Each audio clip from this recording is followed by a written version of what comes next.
올바르게 행동하고 사람이 되기를 애쓰며 살아서 부자가 되었다면 금상첨화이겠지만 그렇게 했더니 돈도 못 벌고 벼슬도 못 얻어서 가난하게 살게 되었다면 어떻게 해야 할까? 공자가 여러 나라를 돌아다닐 때의 일이다. 위나라를 떠나 진나라에 갔을 때 양식이 떨어지고 며칠씩 굶은 제자들이 병들어 일어나지 못했다. 다혈질 제자 자로가 화가 나서 공자에게 물었다. 군자는 가난해지는 때도 있습니까? 군자라야 정말 가난해질 수가 있는 법이다. 소인은 가난하면 멋대로 행동하는 법이지. 군자는 고궁이니 소인은 궁사람의니라. 정당하게 얻은 가난이라면 가난 속에서도 멋대로 행동하지 않고 그것에 흔들리지 않는다는 것이다. 거친 밥을 먹고 맹물을 800개로 베어도 즐거움이 그 가운데에 있나니 옳지 않은 재산과 명예는 내겐 한낱 뜬 구름과 같구나. 반소 사음수하고 곡괭이 침지라도 낙역제기 중이니 불이 이부 차기는 어아의 여부운이니라. 이런 생각을 가진 공자에게 부자인지 아닌지는 그 사람을 평가하는 기준이 되지 못했다. 제나라 왕 경공은 1000대의 마차를 부릴 정도의 부자였지만 죽는 날까지 백성들의 칭송은 받지 못했는데 백의와 숙제는 수양산 아래에서 굶주려 죽었지만 오늘날까지 백성들의 칭송을 받는다. 백의 숙제는 아우 수양지하로되 민도 우금칭지하니라. 백의와 숙제는 공자보다 훨씬 전의 사람으로 원래 은나라 변방의 작은 영지인 고죽국의 왕자였다. 백의가 형이고 숙제가 동생인데 아버지가 돌아가시자 서로 후계자가 되기를 사양하며 끝까지 영주의 자리에 앉지 않으려고 했다. 주나라의 무왕이 폭군이었던 은나라의 주왕을 토벌하여 주왕조를 세우자 백의와 숙제는 임금이 잘못하면 죽음을 무릅쓰고 바른 말을 아뢰어 올바르게 하는 것이 신하의 도리이지 임금을 죽이고 나라를 뺏는 것은 옳지 않다. 이렇게 말하며 수양산에 들어갔다. 우리는 주나라의 곡식은 먹지 않겠다. 백의와 숙제는 고사리만 캐어 먹고 살다가 굶어 죽은 중국의 전설적인 성인 형제이다. 공자는 부자 경공이 훌륭한 사람이 아니라 먹을 것이 없어 굶어 죽을 만큼 가난하지만 인간의 도리를 지킨 백의와 숙제가 훨씬 훌륭한 사람이라는 것이다. 로또 당첨을 꿈꾸며 매일 복권을 사는 사람, 장래 희망이 오직 돈 버는 것인 사람들에게 공자는 말한다. 돈이 모든 것을 해결할 수 있는지, 명품으로 포장한다고 내가 명품이 되는지, 어떻게 사는 것이 진짜 부자로 사는 것인지 생각해 보시오. 제자 중에 다혈질이었던 자로가 있습니다. 네. 군자가 이토록 공궁한 때가 있습니까? 라고 화를 냈어요. 근데 왜 이렇게 화가 났나요? 사기에도 나오는데요. 네네.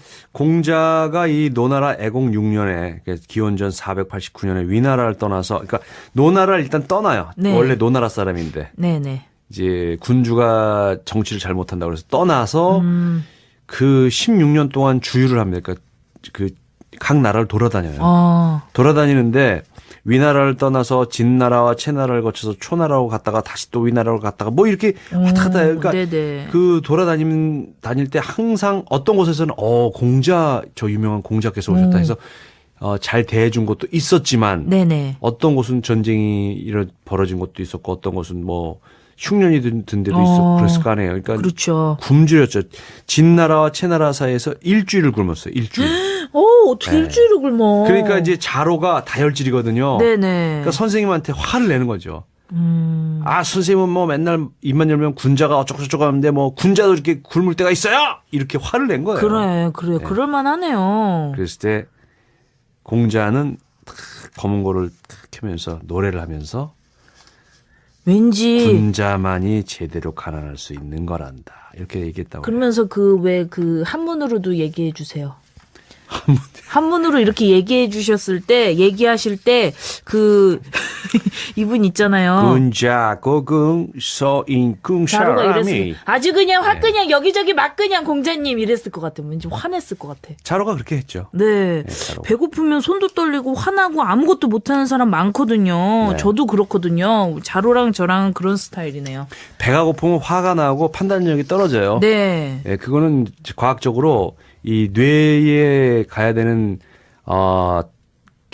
탄수화물이 가야 되거든요. 그래, 맞아요. 탄수화물이 가져야지 제대로 판단하는데 네. 뭐 못 먹고 굶으면 뭐 감정적이 멍해지지. 되는 거죠. 맞아. 그러면서 이제 공자가 그 유명한 얘기를 해요. 거친 밥을 먹고 물을 마시며 팔을 구부려 베고 눕더라도 즐거움이 그 속에 있다. 의롭지 않으면서 부자인 거, 의롭지 않으면서 고귀한 거, 난 소용이 없다. 나한테는 뜬구름 같다. 이렇게 얘기를 하죠. 아, 우리 공자님은 뜬구름을 사랑해. 네. 곡괭지락, 팔을 베개 삼아 살 만큼 가난하더라도 도리에 맞게 생활한다면 그 속에 즐거움이 있다. 그런 뜻이죠. 네. 월요일에 읽어드렸던 하기 편에도 비슷한 얘기가 있었어요. 네. 자공이 공자한테 가난해도 비굴하지 않고 부유해도 교만하지 않는다면 어떻습니까? 물었더니 그것도 괜찮다. 하지만 가난하면서도 즐기고 부유하면서도 이해를 좋아하는 것만 못하다. 이런 얘기를 했죠. 아. 의로우면서도 부귀를 누려야 하고 부유하더라도 예를 지켜야 한다. 공자에게는 3,000명이 넘는 제자가 있었다. 그 중에 뛰어난 제자 72명은 72현이라고 부르고 그 중에서 더욱 뛰어난 제자 10명은 공문 10철이라고 부른다. 자로, 자공, 안회, 자, 자하, 자유, 중국, 자유, 민자건, 연배구가 그들인데 우리나라에서도 해마다 공자의 탄신일에 공자와 함께 공문 10철의 제사도 함께 지낸다. 그 많은 제자 중에 공자가 특별히 사랑한 제자가 있었다. 자가 연이어서 안회 또는 안연이라고 불리는 사람이다. 안회는 공자보다 30살이 적었는데 스승에 앞서 31살의 나이로 일찍 죽었다. 아이고 하늘이 날 버리시는구나. 하늘이 날 버리고 마는구나. 회라 천상여 샀다. 천상여 샀다. 공자가 너무 슬프게 곡을 하며 울자 한 제자가 말했다. 선생님 좀 지나치신 게 아닙니까? 하지만 아내의 죽음에 지나치지 않으면 누구에게 지나치겠느냐. 유통호 피부인 지위통 이수위. 공자의 아내에 대한 사랑은 특별했다. 흔히 하는 말로 편애하는 수준이었다. 제자를 편애하는 것은 별로 훌륭해 보이지 않는데 공자는 아내에 대한 사랑을 감추지 않았다. 노나라 임금 애공이 공자에게 물었다. 제자 중에서 누가 배우기를 좋아합니까? 안회라는 제자가 있는데 배우기를 좋아하며 자기 노여움을 남에게 화풀이 하지 않으며 같은 잘못을 반복하지 않았는데 불행히도 명이 짧았습니다. 지금은 아내와 같은 사람이 없으니 배우기를 좋아하는 사람에 대해 들어보지 못했습니다. 유안회자가 호학하여 불천노하며 불위과하더니 불행 단명사이라. 덕행에는 안회와 민자건, 연배고 중공이 특출했고 말을 잘하는 것과 외교적 능력에는 자공과 자아가 뛰어났고 정치를 하는 능력이나 행정을 담당하는 능력에는 염고와 자로가 뛰어났으며 시나서 역과 같은 책을 통한 학문의 연구에는 자유와 자하가 뛰어나다. 공자가 이렇게 말할 만큼 뛰어난 제자들이 많았는데 삼천의 제자 중에 공자가 안회를 지극히 사랑한 이유는 무엇이었을까? 공자가 죽은 후 공자 문파를 실질적으로 이끌었던 증자는 안회를 이렇게 표현했다. 안회는 매사에 능숙하면서도 미숙한 사람에게 물을 줄 알고 넉넉히 알면서도 잘 모르는 이의 말에도 귀 기울 줄 알았으며 있어도 없는 듯하고 꽉 찼으면서도 텅 빈 듯하여 누가 덤벼들어도 씩 웃고 마는 사람이었다. 공자는 아내에 대해 이렇게 말했다. 내가 제자인 안회와 함께 하루 종일 이야기를 하면 그는 그저 듣기만 할 뿐 되묻거나 이의를 제기하지 않아 어리석은 사람같이 보이더구나. 그런데 그가 물러난 뒤 그의 생활을 살펴보았더니 내가 말하는 삶의 올바른 도리를 밝혀내고 있더구나. 안회는 전혀 어리석은 사람이 아니더라. 안회는 그의 마음이 3개월 동안이나 인을 어기지 않았는데 나머지 사람들은 하루나 한 달 만에 인을 어길 뿐이더라. 증자나 공자의 표현에 의하면 안회는 겉으로 보기에 총명하거나 뛰어난 사람은 아니었나 보다. 잘 모르는 사람 눈에는 어리석어 보일 정도였다. 자기는 내세우지 않고 다른 사람 말에 토를 달지도 않았다. 공자의 제자 중에 가장 배우기를 좋아하는 사람이니 학문의 경지가 상당했을 터인데도 무식하거나 모자란 사람의 말에 귀를 기울여 심지어 묻기까지 하는 겸손한 사람이었다. 한마디로 말보다 행동이 앞서고 공자의 가르침을 생활 속에서 실천한 사람이었다. 그래서 3개월 인할 수 있었는지도 모른다. 그러나 그는 무척 가난했다. 어질구나. 안연이여. 한 그릇의 밥과 한 가지의 맹물로 배를 채우고서 지저분한 달동네에 살면서도 느긋하게 이를 데 없구나. 다른 사람들은 그 고통을 이기지 못하는데 안연만은 그 즐거움을 벗어나지 않는구나.